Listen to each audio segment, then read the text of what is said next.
next magic trick I'm going to show you is going to be the one with a rubber band.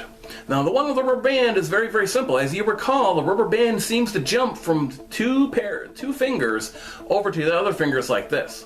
And the way that it works is you place a rubber band over your two end fingers, your third and fourth finger, or your first two fingers like this. And then you pull the rubber band tight, you pull it out like this, and then you make sure all four fingers go inside the rubber band. But you don't let the audience see this part. All they see is this.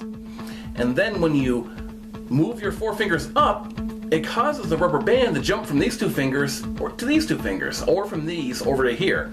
So you can do it just like this with these fingers. So you've got it around the third and fourth finger. Once again, you put your fingers inside the rubber band like this, and you move up you lift up all four of your fingers, boom, and the rubber band jumps to these two fingers. Now the key to it is never letting the audience see this part.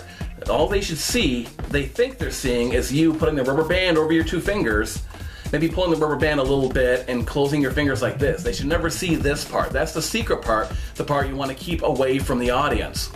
And then once you lift up, just like that. Now I'm going to show this to you once again up close on the table.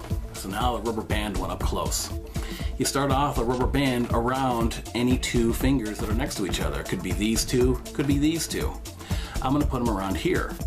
When you fold your fingers in, you open up the rubber band so all four fingers are inside the rubber band, right about where your fingernails are.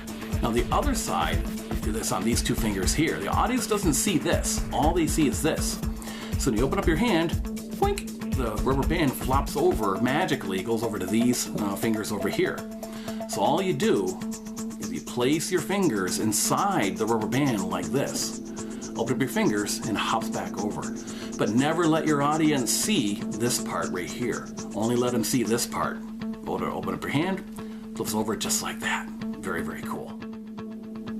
Well, I hope you guys enjoy practicing that rubber band trick. Make sure you practice it, make sure you make it fun for your audience, and make sure you're prepared. Now we're going to move on to the next magic trick.